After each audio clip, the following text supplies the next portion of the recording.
Bienvenue dans Dopamine, le podcast qui invite aussi bien des soignants que des soignés et toute personne qui gravite autour du monde du soin.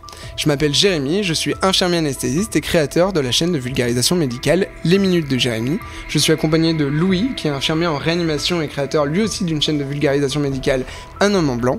Et on est ravis d'accueillir pour cet épisode Louisa, étudiante en licence de géographie après 4 ans de fac de droit. Elle a 22 ans et à l'âge de 17 ans, elle se retrouve hospitalisée suite à un syndrome de Guillain-Barré. Ce syndrome l'a prive alors de ses fonctions motrices, attaquant son système nerveux jusqu'à la plonger dans un pseudo-coma. Je me suis occupé de Louisa plusieurs jours à l'époque en soins intensifs pédiatriques. Je l'ai vue littéralement renaître de ses cendres. Et c'est d'ailleurs le titre de la chronique que je lui ai consacré dans mon livre sorti le 10 octobre, Urgence, le bon geste au bon moment. Le phénix qui renaît de ses cendres. On est ravis de t'accueillir, Louisa, dans ce podcast Dopamine. Bienvenue. Merci.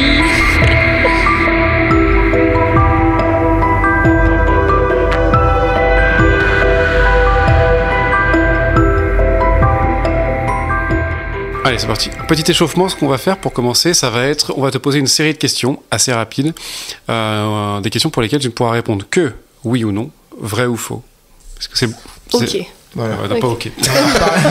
Et tout sauf ok. Et après, on en rediscutera après, ça va nous servir à nourrir après nos sujets. Voilà. Ok. Est-ce que ta maladie a changé des choses chez toi ? Oui. Est-ce que ton hospitalisation t'a rapproché de ta famille ? Oui. Est-ce que tu te souviens d'une des premières phrases que tu as prononcées après ton coma ? La première phrase que tu t'es réveillée ? Oui. Ok, on verra. C'est à moi ? Oui. Est-ce qu'aujourd'hui tu repenses encore souvent à cet épisode de ta vie ? Oui. Est-ce que tu en gardes encore des séquelles ? Oui. Est-ce que tu as peur d'une éventuelle rechute ? Oui.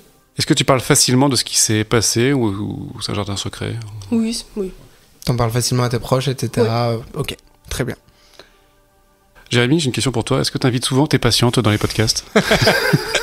Non, c'est la première, je pense que ce sera la dernière. C'est le seul cas où je ferai ça. Je t'explique un petit peu comment ça se passe pour poser les questions.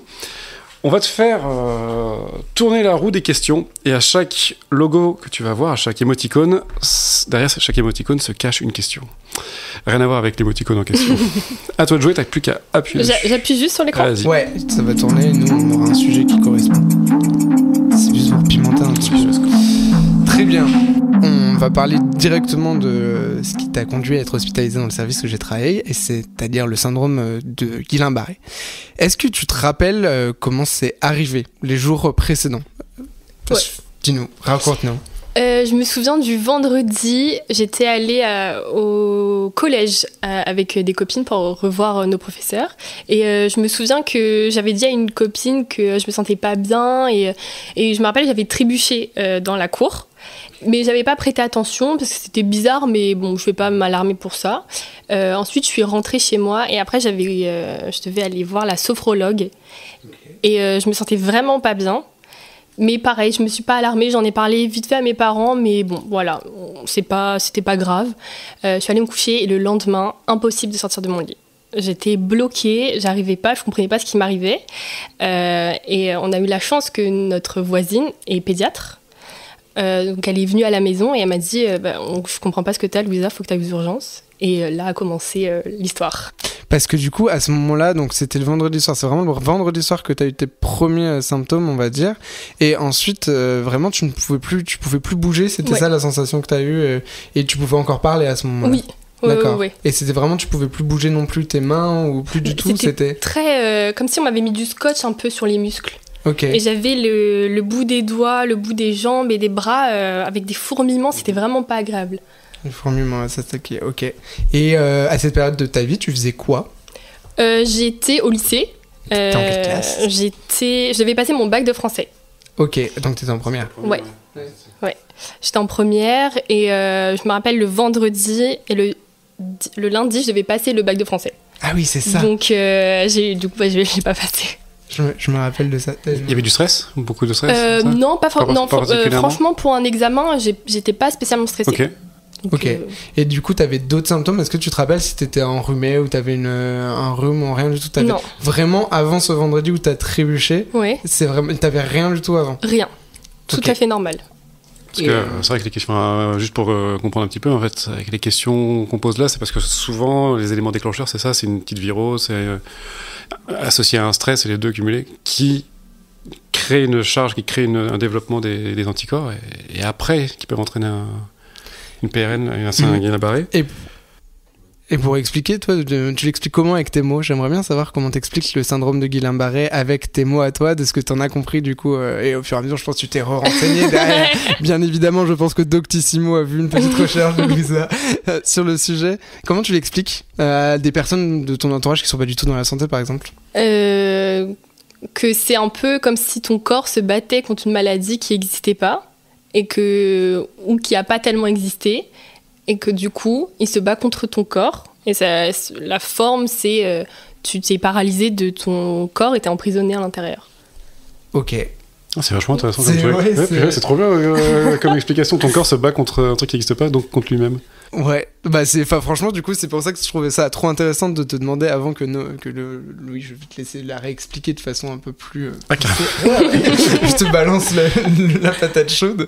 Mais c'est bien, effectivement, que tu as réussi. Au final, c'est la meilleure image possible et je pense que ça parle effectivement à tout le monde qui sont pas dans la santé forcément. Du coup, professeur Louis. Ça, tu me prends de court parce que ça fait quelques années. J'ai bien révisé.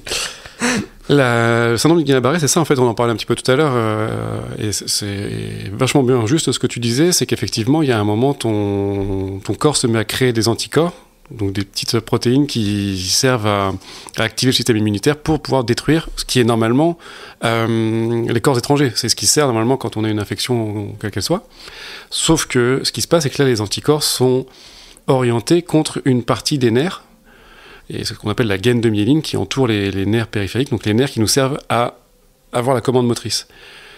Donc ton corps détruit en gros ce qui te permet de faire du mouvement, ce qui explique vachement ton exemple avec j'étais scotché ou j'avais les fourmis, parce que ça peut atteindre le sensitif aussi.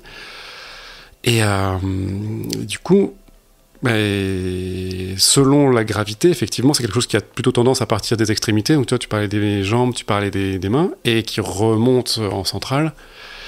Chez certaines personnes, jusqu'à paralyser même les muscles ventilatoires. Toi, ça a été le cas ou pas? Non, ils m'ont pas intubé, je crois. Non.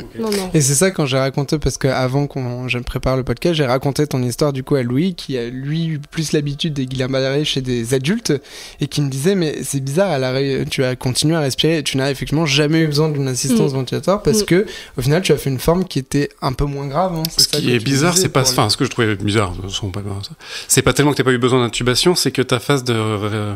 En fait, comment ça se passe? C'est que tu as une phase d'aggravation qui est assez rapide, une phase qu'on appelle plateau, et la phase plateau, elle peut durer plusieurs jours à plusieurs semaines dans les cas les plus cognés, avant d'avoir une phase de récupération, où globalement la récupération est plutôt pratiquement complète en règle générale. C'est pas tant l'intubation, c'est la phase... ton temps... Heureusement pour toi, tant mieux, j'en suis très content pour toi.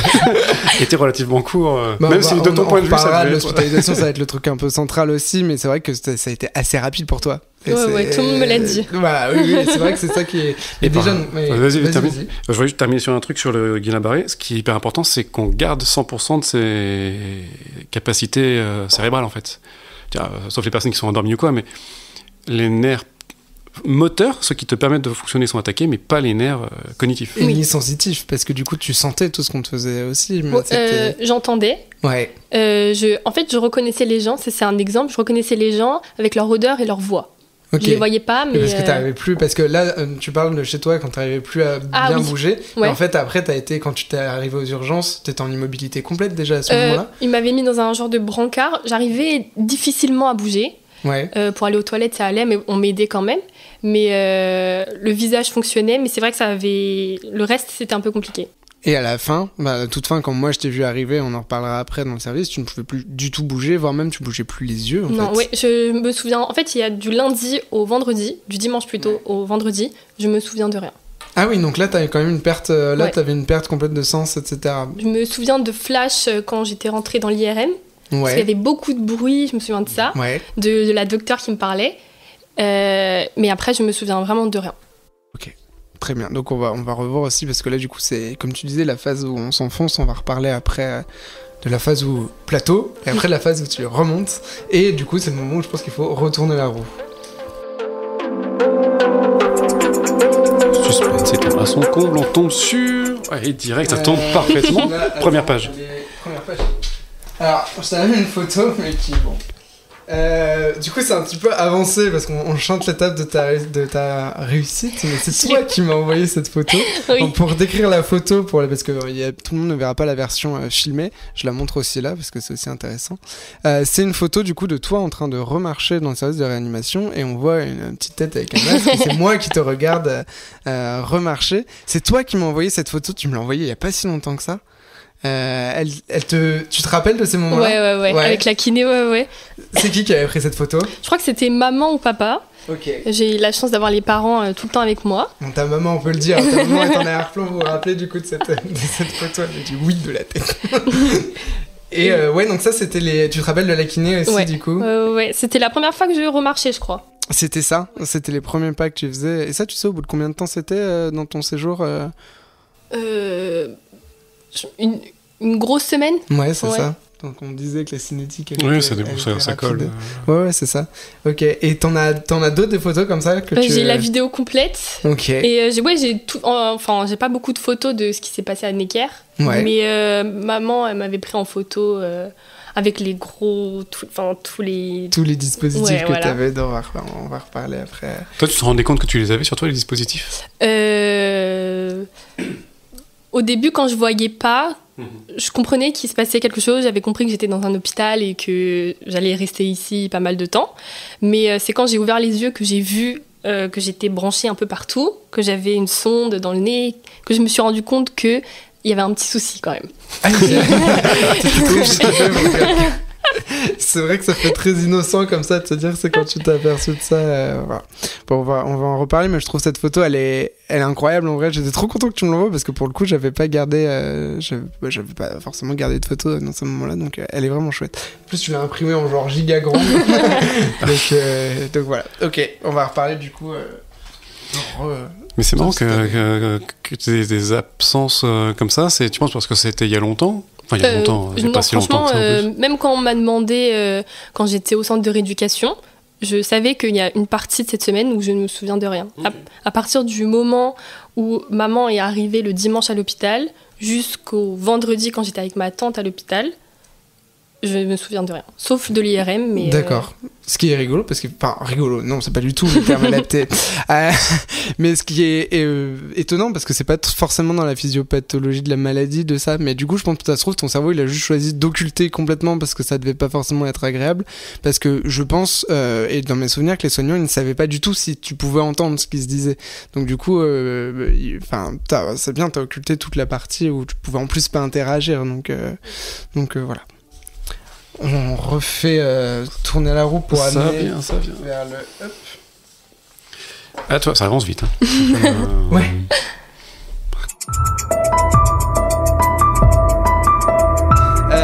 Là, du coup, on est arrivé au moment de l'hospitalisation, on en a parlé. Donc, tu te souviens, ton premier souvenir, on va dire que c'est l'IRM. Est-ce que tu te souviens de la première séance? On reparlera du traitement, de la première séance de plasmaphéreuse. Non. Pas du tout. Je crois qu'au bout de la troisième, tu te souviens de la troisième? 3 ou 4e, je me souviens. Alors que pourtant, t'as recommencé à parler avant, je crois. Ah ouais? Ouais. De mémoire, t'as reparlé vers la deuxième, un truc comme ça.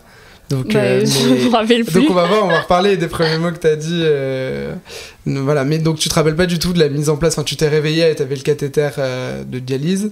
Et est-ce que tu peux, moi je sais pas très bien expliquer le plasma. Enfin, déjà avec tes mots si tu veux. Ah oui. Et qu'est-ce qu'on t'en a dit? Qu'est-ce qu'on t'a fait? C'est quoi la plasmaphérèse? Alors de ce que j'en ai compris, c'est quand on filtre le sang et qu'on enlève c'est des globules blanches ou les trucs blancs qu'il y a dans le sang. Ouais. En tout cas, ce qui attaque, ce qui est méchant dans mon corps, pour le remplacer par des tout neufs, tout gentils. J'adore cette vision-là. En fait, je ne veux me mettre qu'à parler comme ça en vulgarisation, c'est trop bien. En vrai, c'est relativement clair. Il n'y a pas grand-chose à ajouter. On vient trier en fait dans le sang, c'est ça. On te laisse tout ce qui est les globules rouges, tout ce qui est... On prend ton sang, on le centrifuge, on te laisse tout ce qui est... Quand on fait ça, on voit il y a une partie rouge, une partie blanche. Enfin jaune. Dans cette partie jaune, effectivement, il y a tous les anticorps qui, eux, vont être évacués, vont être dégagés parce que C'est ça qui fait du mal, en fait. C'est ça qui crée la maladie, qui crée les troubles nerveux, une partie des globules blancs. Et en fait, on vient remplacer par du plasma tout neuf. Le plasma, c'est quoi ? C'est effectivement 2 nouveaux anticorps qui sont pas les tiens. C'est fait par lors du don du sang. Ça permet de remplacer le volume parce qu'on t'en enlève une belle quantité quand même. J'ai plus les trucs en tête, mais je crois qu'on est pas loin d'un litre. J'ai des photos avec les poches remplies. C'est vrai. Ouais. Bon, on va essayer d'en mettre aussi pour illustrer. Et donc il faut compléter. Mais en fait c'est ça. En fait c'est un peu ce que tu disais. On vient retirer une partie de ton système immunitaire actif. Attention, pas celui de veille, pour en mettre du tout neuf. C'est exactement ce que tu disais finalement. C'est pour trier les méchants globules rouges.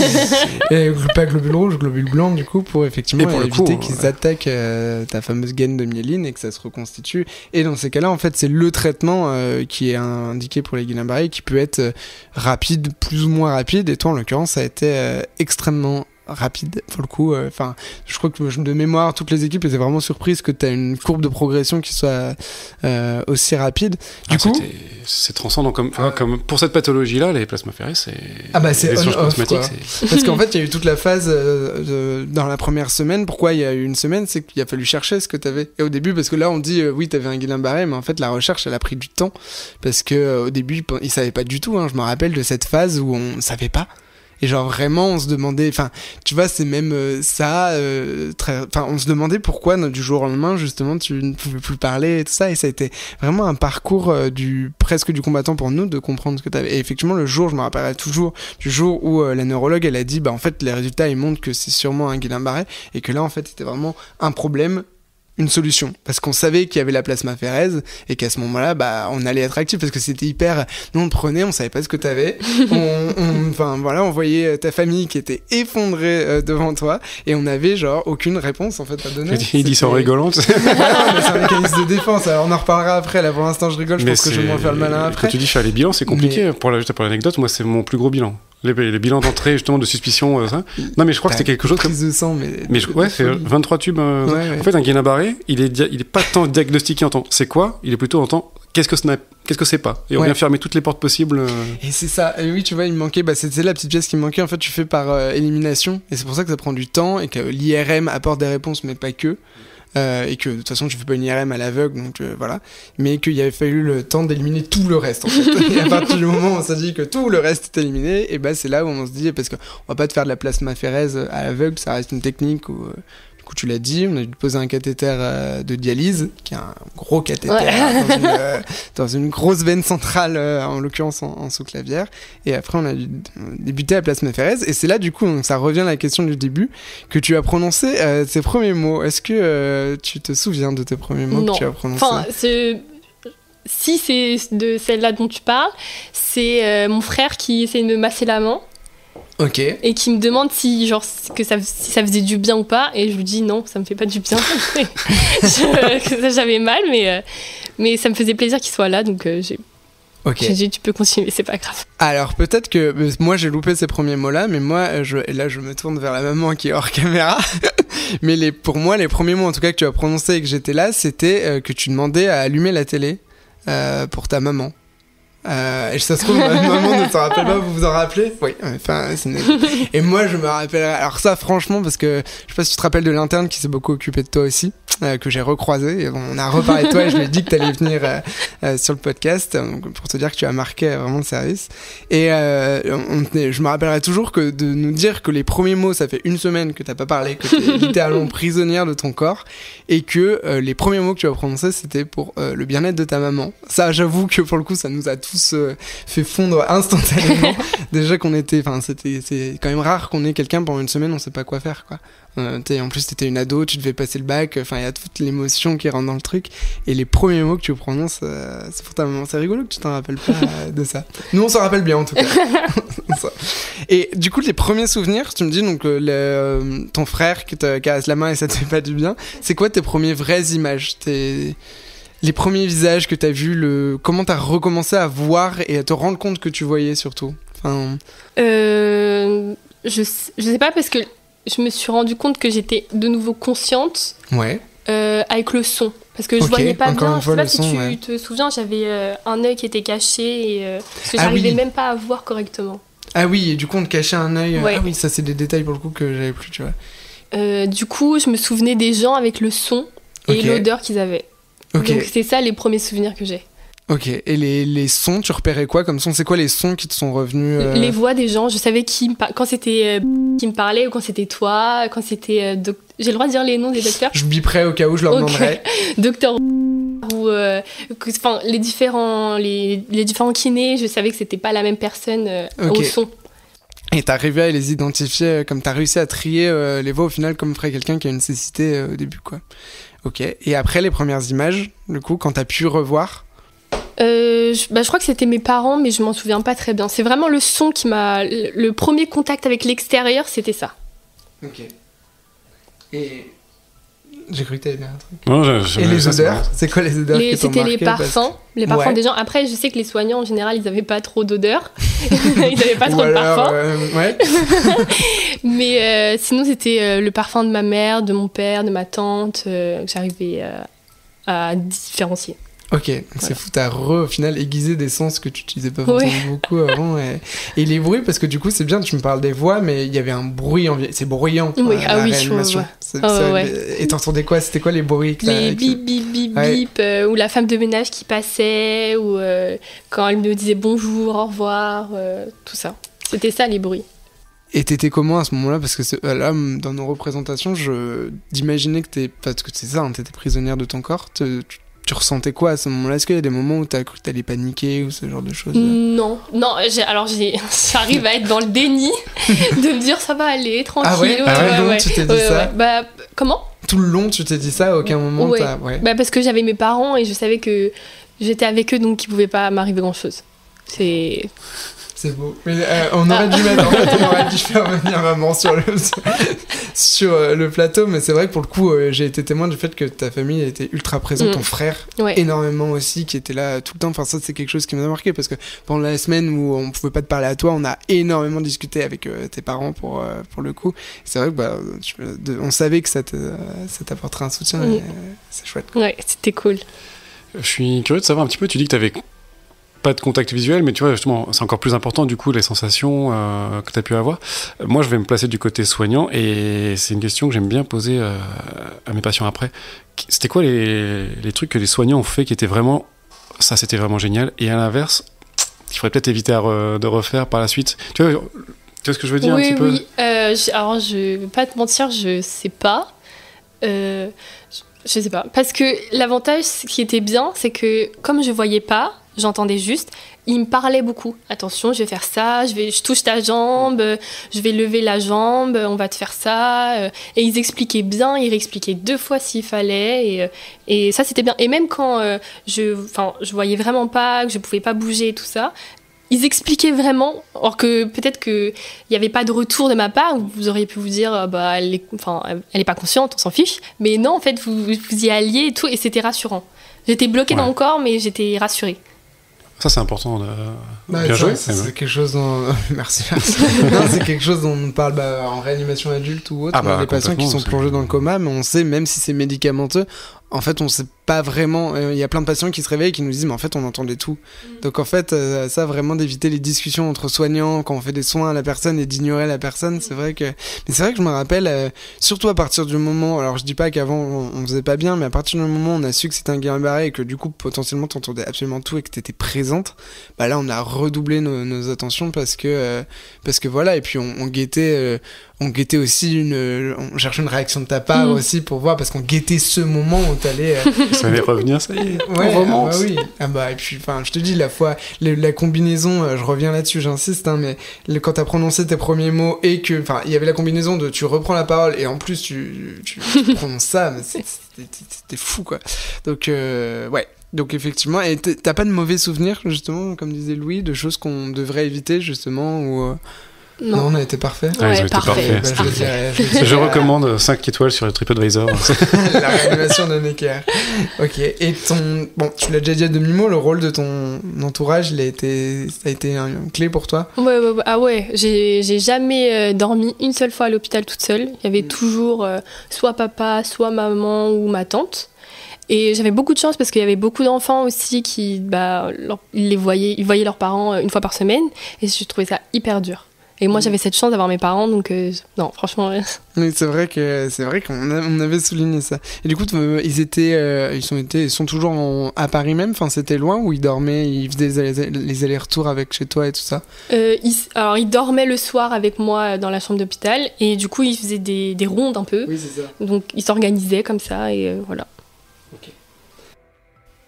Et non, bon, je pense que je peux finir. J'ai juste une dernière question. L'évolution, ça a été quoi ensuite? Du coup, tu te rappelles quand t'as quitté l'hôpital? Au bout de combien de temps t'as quitté? Alors non, t'es allé en service de neuro, je crois, après la réa. J'ai fait réa et après je suis allée à l'hôpital, le bâtiment à côté, je sais plus. Oui, ce que c'est ça, en Biurgé. Ok, je crois que bon, c'est ça. En service de neurologie. Oui, voilà, en service de neurologie. Oui, peut-être, je sais plus. Ok. Et en tout, t'as fait combien d'hospitalisation, de temps d'hospitalisation? À Necker, je crois que c'était 3 semaines. Non? Je sais On plus. cherche le... Ah ouais, D'accord. c'est peut-être ça. Pour la rééducation, du coup, c'est ça? Ouais, voilà, Ok. le bouffement. Est-ce que tu te souviens quand t'es revenu nous voir ouais? Avec des Tu te souviens de chocolats, ce moment-là? ouais, je me souviens. Ok. Dans la deuxième partie, je l'annonce, je le spoil, mais je te lirai la fin de la chronique que j'ai consacrée à toi, du coup. Et il y a ce moment que, du coup, donc tu pars du service, donc tu vas en neuro, et je pense même tu rentres chez toi, et tu reviens, je sais plus combien de temps après, mais 1 ou 2 mois Oui, moi après, j'avais je 1 pense. mois dans la tête. Ouais, c'est ça, c'est ce que j'ai dit dans le livre, on en reparlera après. Du coup, tu reviens, je raconte le moment pour que les personnes se rendent compte aussi, mais je me rappelle, j'étais, je crois, en réa à ce moment-là, et on nous dit, il y a Louisa qui est devant le service et qui voudrait vous voir avec, du coup, j'étais avec cet interne-là, l'interne qui s'était beaucoup occupé de toi, et du coup, on sort du service, et tu nous sautes littéralement dans les bras. Et je pense sincèrement que c'est un des plus beaux souvenirs que j'ai à l'hosto. Vraiment, c'était incroyable parce que c'était... En fait, il y avait eu toute cette absence de communication. On n'avait pas pu énormément parler, donc on parlait beaucoup, mais on n'avait pas de retour de ta part. On a eu des retours beaucoup sur la fin. Et en fait, genre, j'ai vraiment eu la sensation que tu nous transmettais tout. Les remerciements que t'avais à travers ce truc-là, quoi. C'était incroyable. Et je me rappelle où on pleurait tous les deux, enfin tout le monde pleurait parce que ta maman pleurait aussi, je me rappelle très bien de cette rencontre.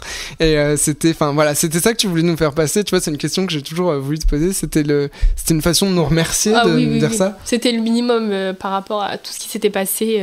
Bah alors, en tout cas tu l'as très bien transmis dans ce moment-là, et franchement c'était incroyable. Donc tu garderas pas qu'un mauvais souvenir de ton passage en réanimation. Ah non, pas du tout. Pas du tout. On va pas dire que c'était un moment agréable pour autant, mais... Je crois que je suis bien tombée.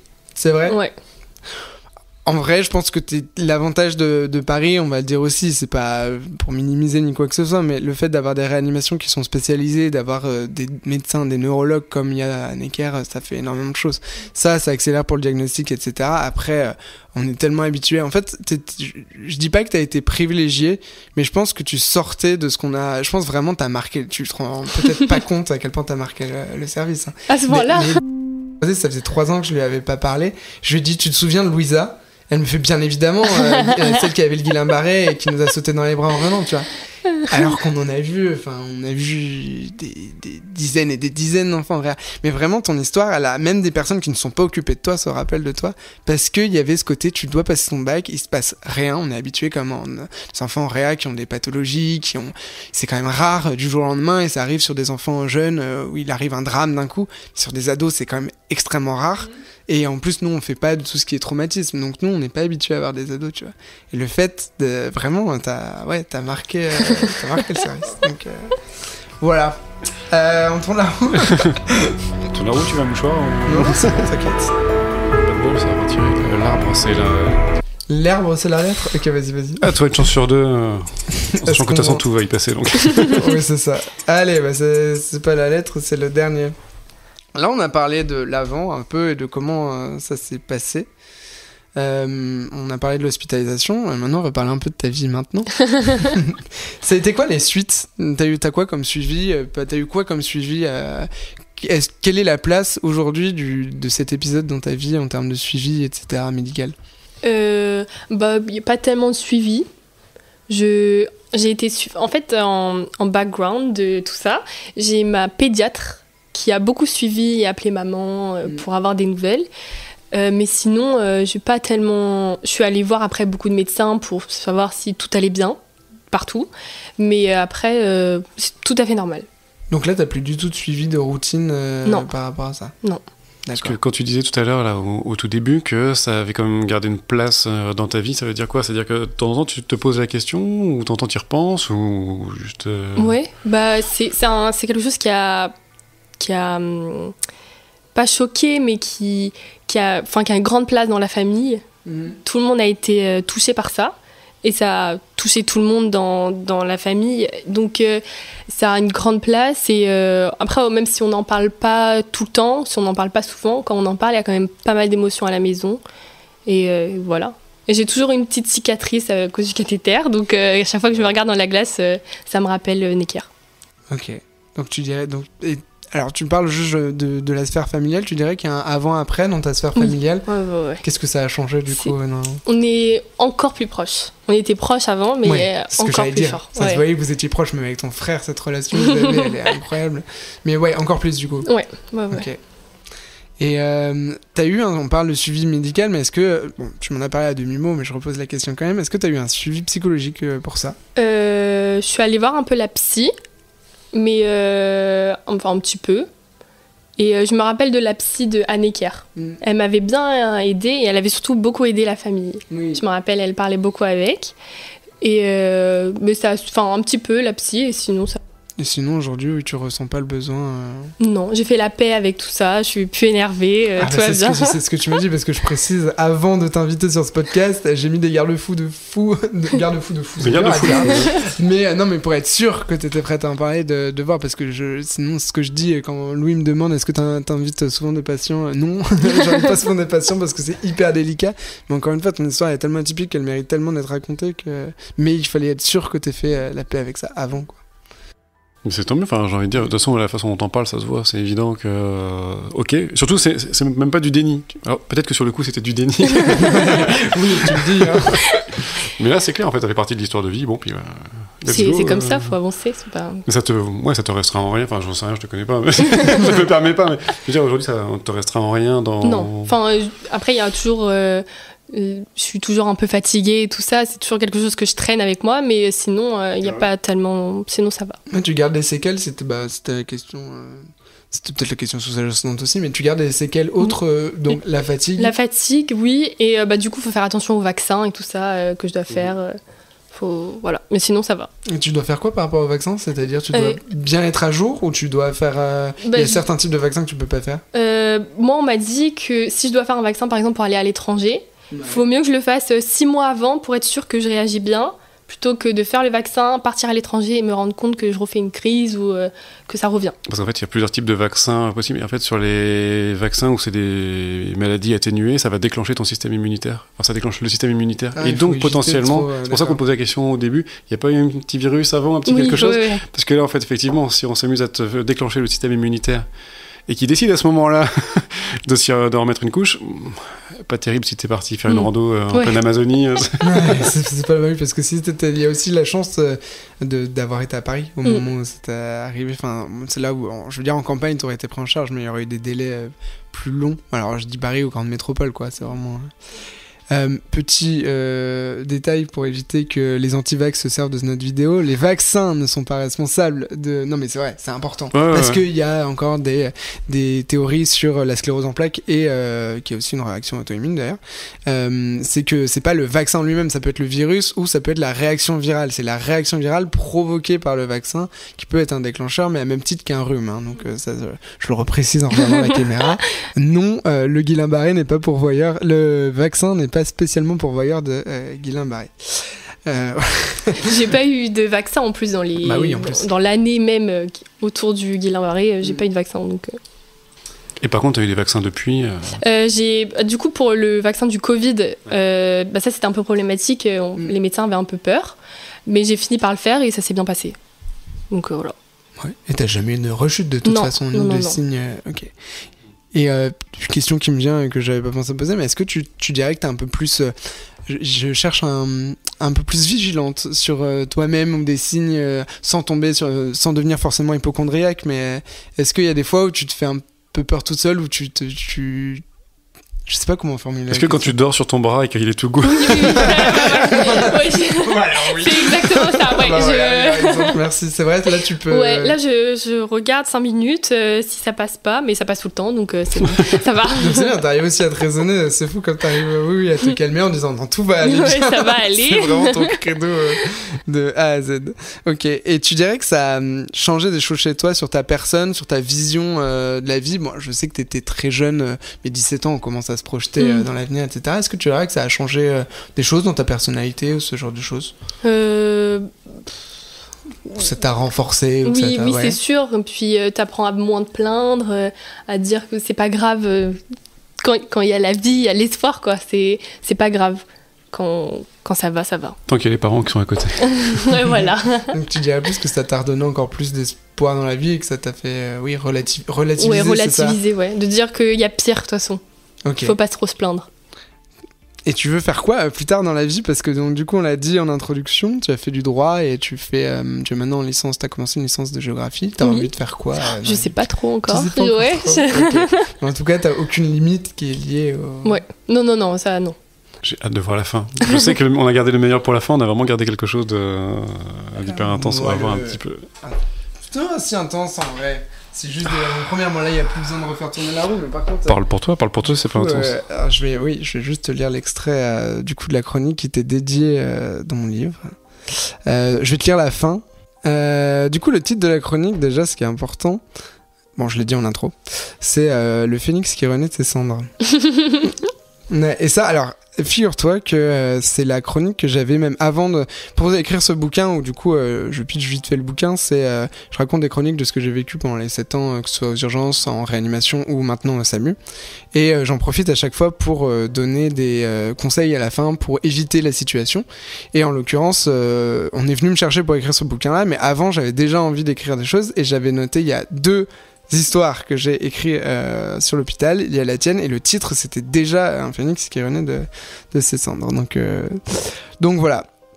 Et là-dedans j'en profite pour parler aussi du Guillaume Marais. Est-ce que tu te rappelles aussi de la phrase, je la lis en voyant ça, mais est-ce que tu m'as dit un jour, je suis arrivé un matin et je t'ai dit, t'es déjà réveillé? Et tu m'as dit, oui, je crois que j'ai déjà assez dormi ces derniers jours. ça me dit quelque chose. C'est vraiment un exemple type de, tu viens de passer 2 semaines à lutter, machin, et t'arrives à faire de l'humour. Alors même moi, je marchais sur des hommes en même temps, mais voilà. Alors, je commence où? Je vais commencer là. Touk. Alors, les prénoms sont changés aussi, hein. Tu t'appelles Sonia dans la chronique. Ah, ok, d'accord. Je m'appelle Gabriel, et maintenant, en fait, avant, on n'en avait pas parlé, c'était déjà parti, donc j'ai tout anonymisé. Donc, Sonia, c'est toi, Gabriel, c'est l'interne. Chaque séance qui suivra aura des effets sur Sonia que des non-professionnels pourraient qualifier de miraculeux. Le samedi, la kiné la fera se tenir debout pour la première fois en 1 semaine. Le dimanche, elle fera ses premiers pas. 1 semaine plus tard, elle sera transférée en service de neurologie, ayant quasiment retrouvé la totalité de ses fonctions cognitives et motrices. Le calme relatif du service ce week-end-là me permettra, avec l'interne Gabriel, de passer beaucoup de temps à discuter avec Sonia et ses proches, parce que c'est vrai que c'est le week-end, je pense, où j'avais le plus discuté avec toi, parce qu'en plus, t'avais vraiment retrouvé une... Je me rappelle, au début, tu disais des mots, ça on l'a pas dit, mais au début, t'arrivais à faire des mots, mais qui étaient hachés un petit peu, avant que tu retrouves complètement la parole, et je pense que ça s'est amélioré après. Sonia, je la vois comme le phénix qui renaît de ses cendres, réduite à moins que rien, une âme enfermée dans une coquille du jour au lendemain, incapable de bouger ni de parler. Tu vois, ça va être terrible. Attends, je me fais... En lisant mes propres trucs. Même si le retour à la normale aura pris du temps, elle aura abattu une à une avec énormément de courage chaque barrière qui la séparait de son état basal. Voilà. 2 mois plus tard, tu vois, je m'étais pas trompé, je pense que c'était 1 mois plus tard, mais voilà. Jérémy, Sonia est devant la porte. Gabriel arrive en marchant d'un pas vif vers moi, donc l'interne. Viens si tu veux qu'on lui dise bonjour. Je lâche les feuilles que j'ai dans les mains, je demande à ma binôme si je peux lui confier 5 minutes les enfants dont je m'occupe, et je suis Gabriel vers la sortie du service. Pause. À peine sortie, je vois Sonia debout sur ses 2 jambes rayonnantes, entourée de ses 2 parents qui nous sourient immédiatement nous voyant.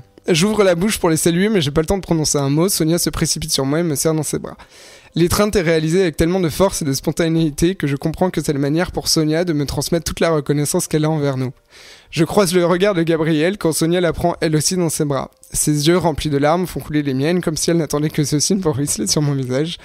Les parents pleurent aussi en souriant. Je leur souris à mon tour, incapable de prononcer le moindre mot. J'aime ce métier. Voilà. Et ce qui est très drôle, parce que tout le monde me dit comment tu fais pour travailler en réa pédiatrique, c'est hyper dur et tout. Je dis ouais, mais c'est hyper dur, mais il y a des prises en charge qui sont tellement magnifiques que ça contrebalance, tu vois. Et vraiment, c'est pour ça aussi que je voulais t'inviter sur ce podcast, parce que t'as fait partie intégrante de mes souvenirs magnifiques en réa, parce que c'est une belle histoire au final quand on regarde la renaissance de zéro, c'est voilà. Donc j'espère que t'apprécieras cette chronique aussi que je t'ai dédiée dans mon bouquin. Je suis sûre. C'est vrai. Très très chouette. Félicitations d'être arrivé jusqu'au bout. Putain, je savais que je me mettais en difficulté vraiment. Déjà en l'écrivant c'était dur. Mais alors c'est con, tu te dis bah c'est juste beau quoi. Mais c'était intense. Ouais. C'était intense comme Bah écoute, on va conclure là-dessus sur ce... Yes. Merci d'avoir... Merci beaucoup d'être venu. D'avoir accepté. Bah c'est gentil, merci. À vous. C'était hyper intéressant. Ouais. Moi ça m'a replongé des années en arrière. Et puis surtout le fait... c'est une pathologie qui est très particulière, le fait que ça se finisse bien. Là, on te voit aujourd'hui, je pète le feu, c'est tellement bien. Quoi. Ouais. Mais on te voyait déjà comme ça à la fin de la prise en charge, c'est ce que je dis, rayonnante. Genre vraiment, c'est à partir du moment où t'as pu rebouger ton visage, t'as souri, quoi. C'était ton expression. Genre, on voyait vraiment que t'avais déjà une force de vie. Faut pas oublier que t'avais 17 ans, hein, c'est ça, du coup, à ce moment-là. T'avais déjà une joie de vivre qui était incroyable, quoi. Donc, je suis trop content de pouvoir partager ça aussi et que ton histoire, elle puisse être racontée, parce que aussi le syndrome de Guillain-Barré, on n'en parle pas énormément, c'est un truc qui est un peu méconnu et je pense qu'elle a toute sa place aussi sur les médias pour qu'on parle un peu de cette pathologie, qu'on la comprenne mieux aussi, tout simplement. Donc merci à toi d'être venu. Merci de m'avoir invité.